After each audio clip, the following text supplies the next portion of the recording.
2025 সালে এই মাহে রমাদান মাসে আপনি কত টাকা ফিতরা আদায় করবেন, কত টাকা থাকলে আপনার ফিতরা দিতে হবে, কাকে ফিতরা দিতে পারবেন, কাকে দিতে পারবেন না, কার কার ফিতরা আদায় করতে হবে, এই বিষয়গুলো একদম সংক্ষিপ্তভাবে ইনশাআল্লাহ সহজে আপনাদেরকে বুঝিয়ে দেওয়ার চেষ্টা করব। যদি আপনি প্রয়োজন মনে করেন যে হ্যাঁ, ফিতরা কাকে দিতে হবে, কোন সময় দেব, কার কার ফিতরা আদায় করতে হবে, কাকে কাকে দিতে পারবো, কাকে কাকে দিতে পারবো না, এই বিষয়গুলো জানার প্রয়োজন যদি মনে করেন থাকেন, তাহলে আপনি ভিডিওটিতে থাকতে পারেন। একটু সবর করতে হবে, ভিডিওটি শুরু থেকে শেষ অবধি সবর করে দেখতেই থাকুন। অমনোযোগী থাকলে কিন্তু কিচ্ছু বুঝবেন না। সম্মানিত দিনী ভাই বোন, প্রথম নাম্বারে আমাদের জানা থাকতে হবে ফিতরা জিনিসটা কি, এটা কেন দিতে হয় আমাদের। এক কথায় যদি আমি আপনাদেরকে বলি, ফিতরা এটা বলতে বদলা।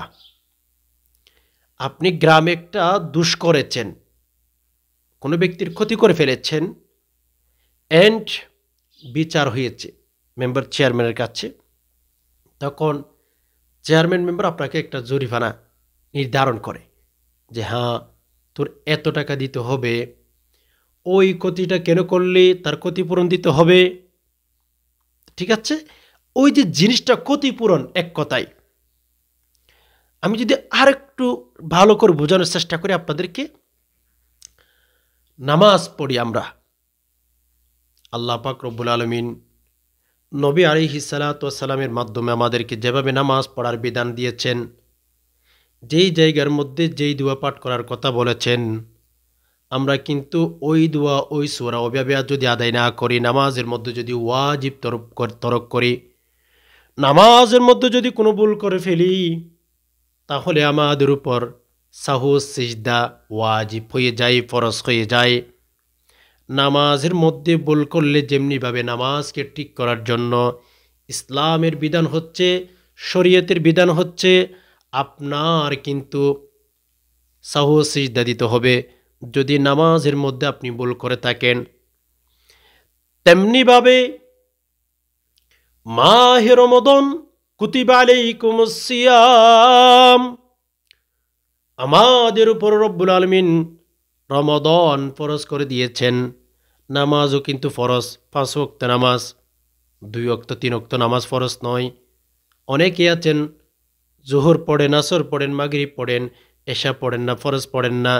হে ভাই আপনাকে বলছি, হে বোন আপনাকে বলছি, আল্লাহ শুধু জোহর ফরজ করেন নাই, শুধু আসর ফরজ করেন নাই, শুধু মাগরিব ফরজ করেন নাই, আল্লাহ পাক রব্বুল আলামিন ফজর নামাজও ফরজ করেছেন, জোহর নামাজও ফরজ করেছেন, আসর নামাজও ফরজ করেছেন, মাগরিবের নামাজও ফরজ করেছেন, ইশার নামাজও কিন্তু আল্লাহ ফরজ করেছেন, 3 ওয়াক্ত ফরজ করেন নাই। অনেক মানুষ আছেন লোক দেখানোর জন্য দিনের নামাজগুলো পড়ে, রাতের নামাজের তার কোনো খবর থাকে না। নাউজুবিল্লাহ, এটা হলে কখনো চলবে না। ও মেরে দোস্ত, এজন্য নামাজ পড়তে হবে। 5 ওয়াক্ত নামাজ যখন আপনি আদায় করেন, ওই নামাজের মধ্যে যখন আপনি ভুল করে থাকেন, সাহু সিজদা দিয়ে থাকেন, ঠিক না? আপনি যখন নামাজ আদায় করেন, নামাজের মধ্যে যদি ভুল করে ফেলেন, তখন কিন্তু আপনি সাহু সিজদা দিয়ে নামাজটাকে ঠিক করার চেষ্টা করেন, নামাজটাকে কমপ্লিট করে ফেলেন। ইসলামের বিধান হচ্ছে, বান্দা যদি নামাজের মধ্যে ভুল করে থাকো, সাহু সিজদা দিলেই আল্লাহ পাক রব্বুল আলামিন তোমাদের ওই সাহু সিজদার কারণে নামাজটা গ্রহণ করে ফেলবেন, ভুলগুলো আল্লাহ ক্ষমা করে দিবেন। তেমনিভাবেই রমাদান মাসে রোজা আল্লাহ পাক আমাদের উপর ফরজ করে দিয়েছেন।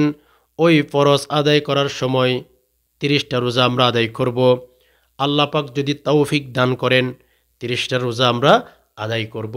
রোজা রাখা অবস্থায় আমরা কিন্তু কম গুনাহের কাজ করি নাই। রোজা রাখা অবস্থায় মানুষের সমালোচনা করেছি, গীবত করেছি। রোজা রাখা অবস্থায় মুখে মানুষকে কষ্ট দিয়েছি। রোজা রাখা অবস্থায় আমাদের চোখ দিয়ে অনেক গুনাহ করেছি। রোজা রাখা অবস্থায় আমাদের মুখ দিয়ে অনেক গুনাহ করেছি। রোজা রাখা অবস্থায় আমাদের হাত দিয়ে গুনাহ করেছি। রোজা রাখা অবস্থায় আমাদের পা দিয়ে গুনাহ করেছি। রোজা রাখা অবস্থায় আমাদের চিন্তা কিন্তু অনেক খারাপ খারাপ করেছি। এই যে রোজা রাখা অবস্থায় যত ছোট বড় গুনাহ করলাম, এক কথায় এগুলো যেন আল্লাহ পাক রব্বুল আলামিন ক্ষমা করে দেন, এভাবেই আমরা ফিতরা আদায় করব। এজন্যই যেন রোজা রাখা অবস্থায় একটু ত্রুটি আমরা করেছি, ওইগুলো যেন রব আমাদেরকে ক্ষমা করে দেন, এজন্য ফিতরা দিতে হবে। ওকে, এখন এখন ক্লিয়ারলি বুঝতে পেরেছেন আশা করি। ফিতরা কেন দেব? ওই যে রোজা রাখা অবস্থায় যে ভুলগুলো করেছি, ওইগুলো যেন আল্লাহ তাআলা ক্ষমা করেন, আল্লাহ তাআলা যেন আমাদের উপর রাজি হয়ে যান, এজন্যই আমরা নির্দিষ্ট একটা অ্যামাউন্ট ফিতরা আদায় করব। ওকে, আসুন এবার ফিতরা আমরা কি দেব? শাড়ি দেব, টাকা দেব, চাউল দেব, খেজুর দেব, কিশমিশ দেব, কি দেব? অনেক কিছু।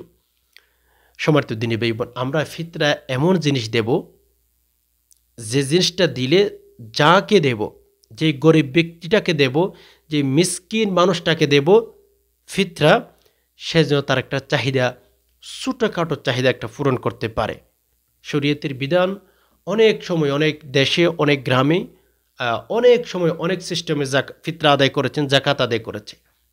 যেমন আপনি চাইলে কাপড় দিতে পারেন, আপনি চাইলে বিভিন্ন জিনিস দিতে পারেন।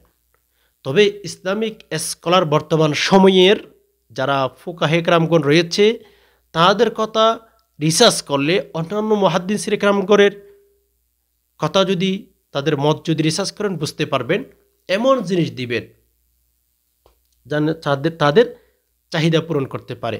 আপনি যাকে ফিতরা দিতেছেন, সেজন্য একটা ছোটোখাটো একটা জিনিস তার একটা আশা যেন পূরণ করতে পারে। যেমন আমি যদি বলি, আপনি ধরুন শাড়ি দিয়েছেন অথবা খাবারের জিনিস দিয়েছেন, আপনি যেই জিনিসটা দিয়েছেন গরিব মানুষটাকে, যে জিনিসটা আপনি দিয়েছেন তার ঘরের মধ্যে সেটা থাকতেও পারে।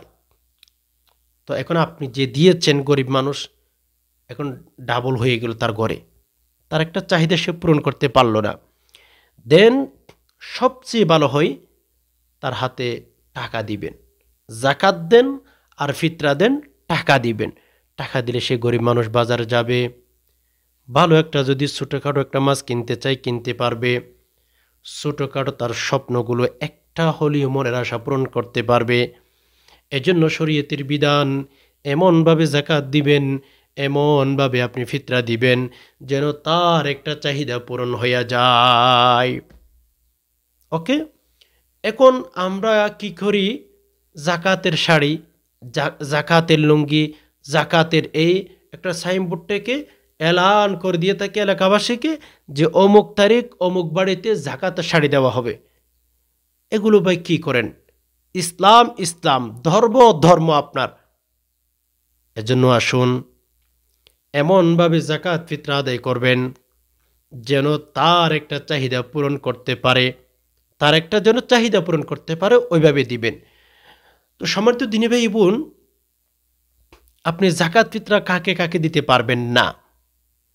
জাকাত ফিতরা কাকে কাকে দিতে পারবেন না? যেমন জাকাত ফিতরা আপনার মাকে দিতে পারবেন না, আপনার স্ত্রীকে দিতে পারবেন না, আপনার বাবাকে দিতে পারবেন না, আপনার ছেলে মেয়েদেরকে দিতে পারবেন না, ইত্যাদি ইত্যাদি। আপনি কেন আপনার মা বাবাকে জাকাত ফিতরা দিবেন? আপনার মা বাবার খরচ বহন করা আপনার দায়িত্ব, আপনার স্ত্রীর খরচ বহন করা আপনার দায়িত্ব। আপনি কেন আপনার মা বাবাকে জাকাত ফিতরার টাকা দিবেন? এটা হতে পারে না।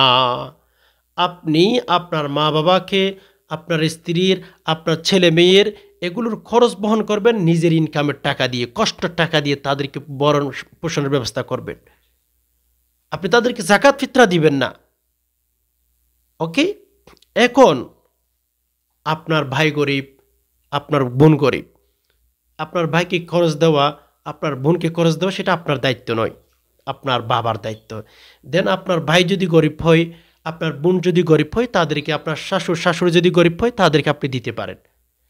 আত্মীয় স্বজনদের মাঝে যদি আপনি জাকাত ফিতরা দেন, সওয়াব কিন্তু ডাবল পাবেন। কেন জানেন? ধরুন আপনি একটা সওয়াব পাচ্ছেন, জাকাত ফিতরা দিতেছেন একটা সওয়াব। দ্বিতীয় নাম্বারে আত্মীয় স্বজনদের একটু হেল্প করতেছেন, সম্পর্কটা একটু আরও গভীর হবে সহযোগিতা করার কারণে। এজন্য শরীয়তের বিধান জাকাত ফিতরা আপনার কাছের যে সমস্ত আত্মীয় স্বজন আছে, ভাই গরিব, বোন গরিব, শ্বশুরবাড়ির মানুষ গরিব, ইত্যাদি ইত্যাদি। এই সমস্ত জায়গাতে যদি জাকাত ফিতরা আদায় করেন, আল্লাহ পাক রব্বুল আলামিন দুই প্রকার সওয়াব দিবেন। এক নাম্বার হচ্ছে জাকাত ফিতরা আদায় করেছেন সেটি, দ্বিতীয় নাম্বার হচ্ছে জাকাত ফিতরা আপনার আত্মীয় স্বজনকে দেওয়ার কারণে ওইটা আরেক প্রকার সওয়াব হবে। সুবহানাল্লাহ। এজন্য গরিব মানুষ আপনি আগে দেখবেন জাকাত ফিতরা দেওয়ার আগে আপনার আত্মীয় স্বজনদের মধ্যে কারা কারা গরিব আছে, অসহায় অবস্থায় যাচ্ছে। ইসলাম কত সুন্দর, সুবহানাল্লাহ। ইসলাম আমাদেরকে কি কি শিক্ষা দিয়েছেন দেখেন। ইসলাম আমাদেরকে কি কি শিক্ষা দিয়েছেন। যখন নবী আলাইহিস সালাতু ওয়াস সালাম সাহাবীদেরকে বলছিলেন, তোমরা যখন তরকারি রান্না করবা,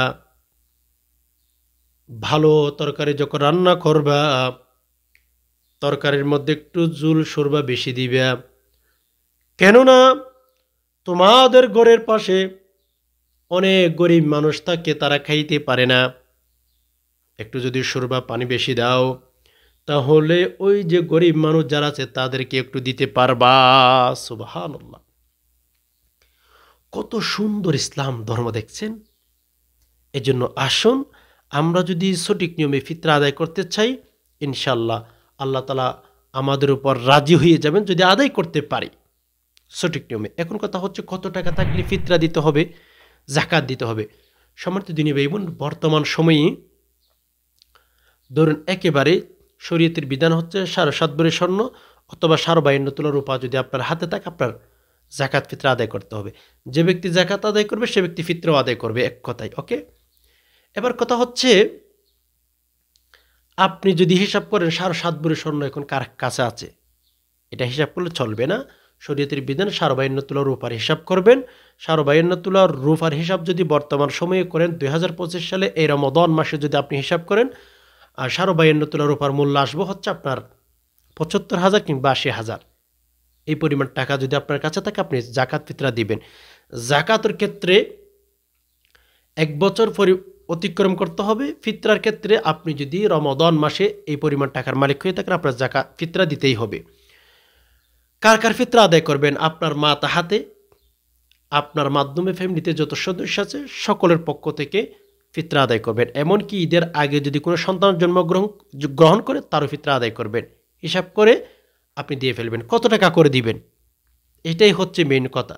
2025 সালে ইসলামিক ফাউন্ডেশন যারা ফিতরা নির্ধারণ করে তাদের কথা হচ্ছে সর্বনিম্ন 110, আর সর্বোচ্চ যাদের টাকা পয়সা আছে তারা হচ্ছে 2805 টাকা। এই পরিমাণ হিসাব করে আপনারা 2025 সালে জাকাত দিতে চাইলে তো অবশ্যই রমাদান মাসও দিতে পারেন, আর ফিতরা যদি দিতে চান এভাবে দিবেন। সর্বনিম্ন 110 ফিতরা, সর্বোচ্চ হচ্ছে আপনি চাইলে 2805 টাকা করে দিয়ে ফেলবেন। ইনশাল্লাহ এই নিয়মে যদি ফিতরা আদায় করতে পারেন, আল্লাহ পাক রব্বুল আলামিন যদি আপনার উপর রাগান্বিত অবস্থায় থাকেন রমাদান মাসে গুনাহ করার কারণে, হয়তো আল্লাহ পাক রব্বুল আলামিন আপনার উপর খুশি হয়ে যাবেন ইনশাল্লাহ। আশা করি বিষয়টি বুঝতে পেরেছেন। আল্লাহ তাআলা আমাদের সকলকে সঠিক নিয়মে ফিতরা জাকাত আদায় করার তৌফিক দান করুক, আমিন। প্রিয় দর্শক, ভিডিওটি যদি দেখে ভালো লাগে তাকে অবশ্যই একটি লাইক দিয়ে ফেলেন, আর শেয়ার করে অন্যান্য ভাইদেরকে দেখার সুযোগ করে দিবেন। ওয়া মা আলাইনা ইল্লাল বালাগ। আসসালামু আলাইকুম ওয়া রাহমাতুল্লাহি ওয়া বারাকাতুহু।